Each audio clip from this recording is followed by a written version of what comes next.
Florida head coach Billy Napier right here smack dab in the middle of day 3, SEC Media Days. What's the day been like so far? Thoughts, reviews, pluses, negatives? Yeah, it's always a great day.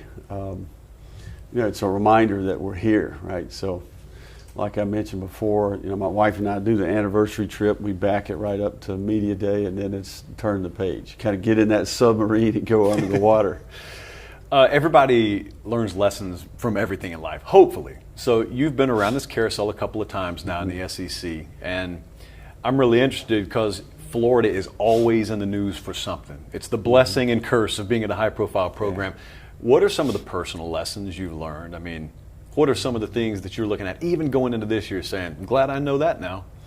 Well, your time is divided. When you take on a challenge of this magnitude, you're essentially giving a year of your life away. There's a long list of things to do, and that year one is a blender. And I think for us, there was a lot of adjustment relative to the recruiting calendar, NIL, the portal. So one heck of a year to take on an SEC power like Florida. But I think ultimately I left a place at Louisiana where I had probably the best relationship with players and staff that I've had in my career. And then you're quickly reminded that, hey, we're starting over here, right? So, but I'm up for the challenge. I love this game. I love everything about the game. I love all parts of my job. I love to evaluate, love to recruit. I love the leadership component. I love the strategy. And certainly there's a elite competition in the SEC that makes this job attractive. So I'm excited about year 2, man. I just see us getting better at all parts of our process. It's evident in recruiting, and I really believe that we'll see some similar trends in our football. Well, a lot of times if you assess an organization, yours is a football team, could be a Fortune 500 company, you're looking for those just incremental gains in multiple compartments, which could be the difference in 4 wins any given season. So I'm going to ask you about the quarterback situation in a second, but if you look beyond that, where are those gains? What gives you the confidence? Well, I think there's a renewed sense of accountability. We had quite a bit of attrition. I think we've added, we have a core group of veterans that are coming back that have experience, that have wisdom, that care about the University of Florida, that are being a great example to the young players that we've added. We added a great group of young talent. I think we did great work in the portal. We added like 10,000 snaps, 123 starts. We've been coaching our team. 93% of our roster was there in January when we started this offseason. So I see a renewed accountability. I see more discipline. I see more detail. And I'm excited about what we've kind of rebuilt the player experience through facilities, through modernization of our staff, the infrastructure we've created. We're building something that's sustainable, that's repeatable. And I see our process affecting our players in a positive way. I think so that's where gratification comes from as a coach, when you see it's like it's working. Yeah.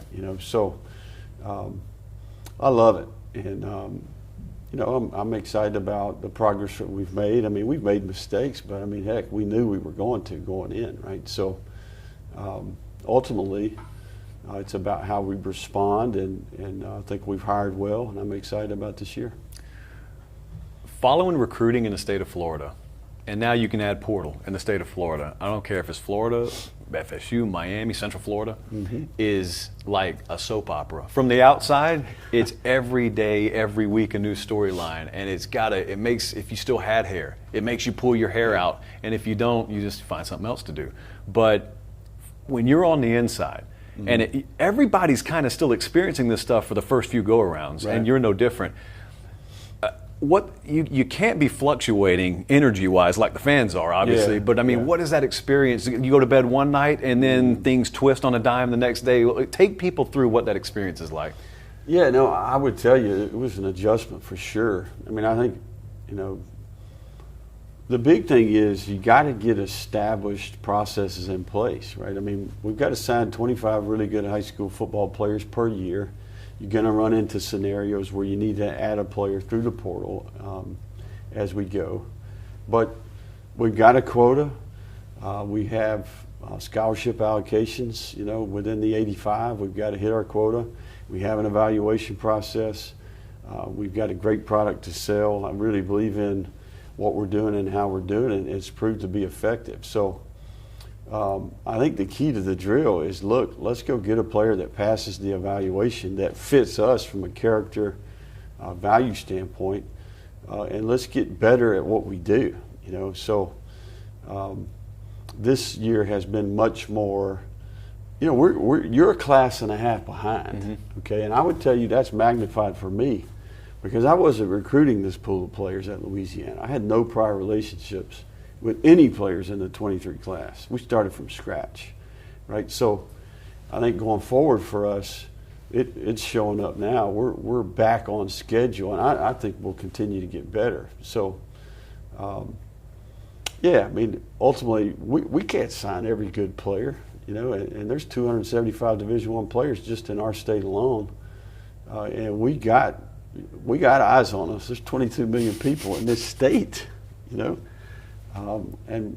Urban Meyer told me when I took the job, he said, just make sure you filter through. You not only have your fan base, but you got two hated rivals in their fan bases, right? So it is what it is. I'm excited about the players we've added to our team. Now, what can we do with them from a development standpoint? We're getting better. I would say that. If you were to get on an elevator with someone, you knew you had like 45 seconds to describe Graham Mertz, not the preview magazine version, what you saw when you evaluated him.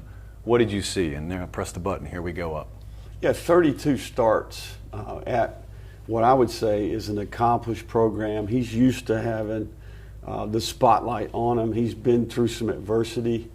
When you evaluate the tape, you see an above-average athlete that has arm talent. I think Paul Chris would tell you, and I had conversations with Paul, there are things that could have been done better, not only him, but also people around him. When you meet the person, I think you see a renewed sense, a lease on life, and an opportunity, and a guy that's hungry. This guy's been doing two-a-days since the day he got to our place. He's been intentional about connecting with our players. And the guy's very capable. He's one of the best quarterbacks in the country coming out of high school. So we're getting a veteran player that makes the character makeup of our team better, and is an example of a level of professionalism that I have the utmost respect for.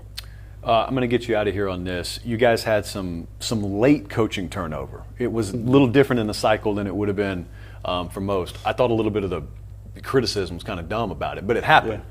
So you had to go into the hiring cycle a little bit later than normal. Yeah. Walk me through that, and walk me through, as a result, what kind of staff you think you have going into this year. Yeah, no, I tell you, what a year. The NFL pushes things back a year.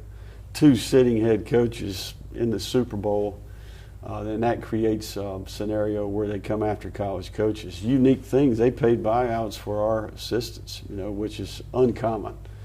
So that's a compliment to those guys and the work that they put into their reputation and their career.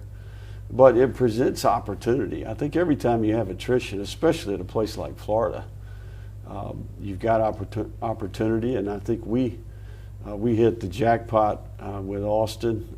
There's continuity there from a system perspective, and then just familiarity with our tree and the way we operate. So, Billy Gonzalez is probably one of the better college football coaches of receivers in the history of the game. The pedigree, the number of players. To see immediately former players start showing up one at a time in our building, not just receivers but other players. So, he is valuable to me as well because of his experience at Florida. He was there in its prime. Then he observed the evolution, the slide, as we say. So he has, you can ask him a question and he has a pretty good pulse on what was going on. So, and to get Russ Callaway to promote from within, I think is healthy for your organization, because all the other people in the building are like, okay, he promoted within. he's watching me. And I think Russ has proven to be very effective in his role as a football coach and recruiter, former play caller, very well connected in our SEC footprint, experience at Alabama, LSU, and certainly was a team captain and a quarterback at Valdosta State. So Russ's dad is one of the legendary offensive line coaches in college football. So we got 3 good ones. We had minimal attrition outside of that in the organization, and we're going to benefit from that next year. Billy Napier, we appreciate you joining us. Thank you, man. You got it.